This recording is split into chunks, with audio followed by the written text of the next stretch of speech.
Attorney, pwede bang kasuhan yung taong nagpakilala na single pero may asawa pala? Oo, maaari kasuhan ng taong nagsinungaling na single siya, lalo na kung ang panlilinlang ay nagdulot ng emotional, reputational o financial harm sa iyo.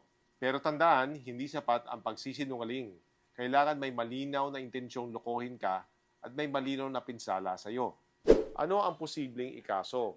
Kung naniwala ka sa kasinungalingan na siya ay single at dahil doon, nagbigay ka ng pera o regalo, nag-invest ka sa kanya, o may nawala sa iyo dahil sa panlilinlang, maaari siyang managot para sa estafa sa ilalim ng Article 315 na Revised Penal Code.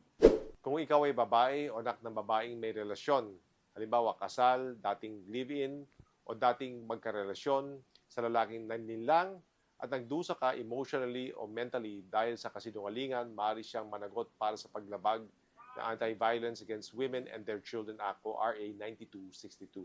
Kung may asawa na siya at kinasama kanya o may sexual relationship kayo habang may asawa siya at ito'y ginawa niya ng lantaran o paulit-ulit, maaari siyang kasuhan para sa concubinage sa ilalim ng Article 334 na Revised Penal Code.